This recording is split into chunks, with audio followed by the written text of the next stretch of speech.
question, the very word with which you started the question was why.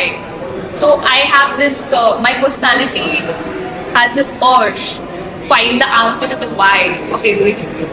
So I look around, I experience things, I meet people. There is always something to learn. But all the experiences that you have, there is always a why associated to it. So I have this strong need to answer that why. And usually the questions no one wants to answer, I want to depict it from art.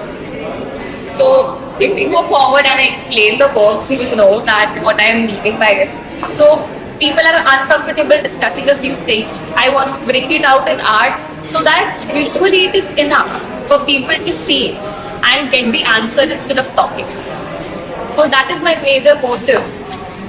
Why I chose art as a medium to depict what I'm feeling, what other people are feeling, and I want everyone to connect at that point. All the experiences that we have, I want them to just come and see me. I want them to be connected, belong to the concept that I'm taking. So everything has a story. Like I think about something, I experience something, I form a story out of it, and then I create visual elements of it. And after that, I start painting.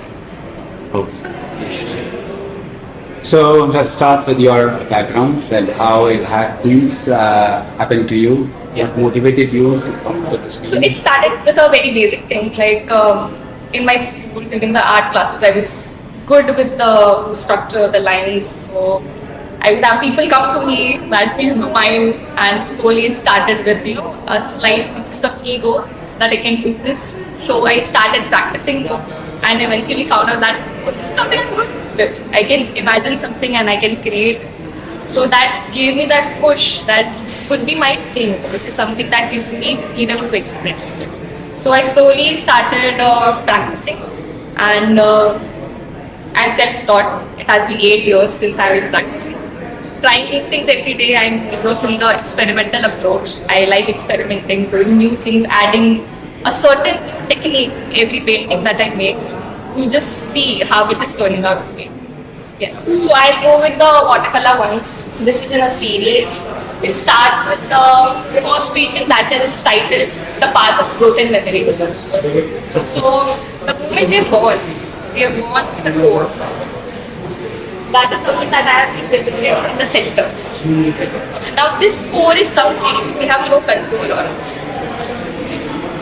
It was the external environment that is there before we were born is going to get replicated here in the core. Now it is going to be there, it will sit there. And as we grow up, we have our experiences, we go through things, and every time we present it here is an experience, is a memory.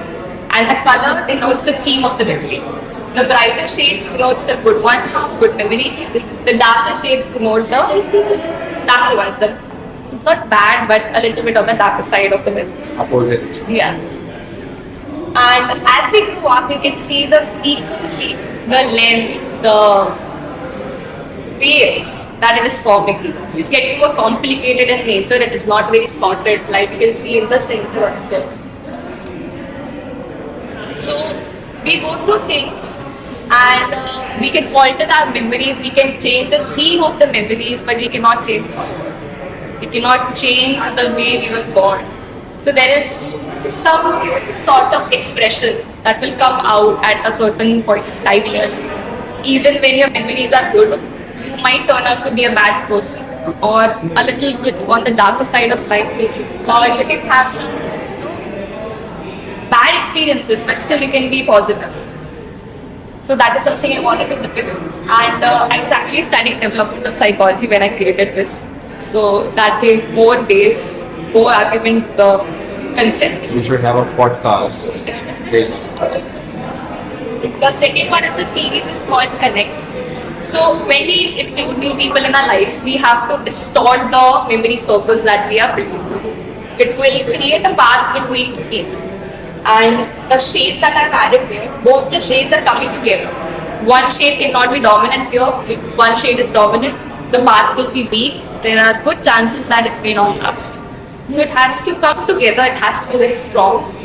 Unless it is merged, amalgamated in a good way, the relationship, the bond is very difficult to maintain.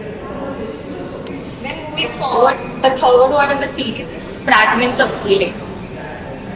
Now, I believe personally that life is full of sadness, but we are supposed to find happiness in it. So, there will be a lot of blue in it, there will be a lot of darkness in it, which will sort of cover your bright core. It will put you in a state where you are broken and you cannot get out of it. But if you have a bright core, which I have shown in the center, you will eventually get out. So, coming back to the very same thing. It is all flowing in one. So that is the series. And this is the separate one. It is oil canvas and it is titled Flexible Adaptability. Now as you can see, you can figure out that there is an octopus crown. Now octopus symbolizes illusion. Sorry? Illusion. Octopus. Yes, octopus symbolizes illusion and camouflage. So they're very good at camouflaging of the situation. That is like a crown. It is acting as a crown here. Okay. So I don't want you to see at this person as a female, as a male, man or woman. I want this person to represent humanity in general. That this person is sort of in a symbiotic relationship with the octopus, and together they are creating an illusion. Now, how is it relevant? In society, we are given some norms. We are allowed to do a few things. We are not allowed to do a few things. So, creating that illusion for these people tell us what to do and what to do. Why? We are creating this illusion so that we can get what we want. So, outside they are going to show that I am following what you are telling me. But from the inside, I am molding myself in a way. I am flexible enough to make my own path through it. I will manipulate and you will not know it to get what I want. So it has some sort of evilness associated with it. Because at the end, this person is looking very powerfully in your eyes. That you sort of feel that you have trapped the person, you have the control over the person. But no, the person has the control on you. So at the end, they are going to get what they want. Who? But we are letting the society feel that we have the control. That is the whole point. Let the society feel they are in control. But you are in control of the situation.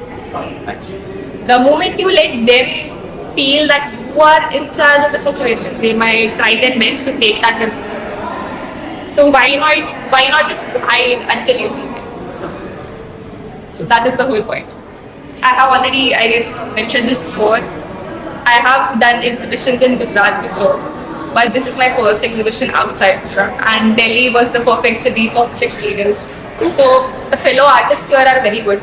The interaction, the knowledge sharing here has been very good. I have never had this sort of networking anywhere else.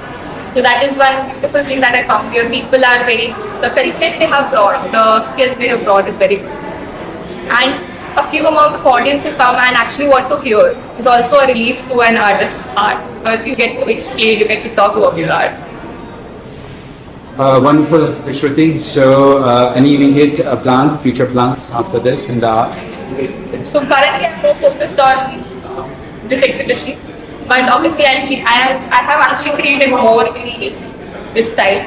So I'll be putting this forward more. I'll be creating more on these lines. And I might actually just go on with such concepts. Fine, that's excellent. We wish you all the best.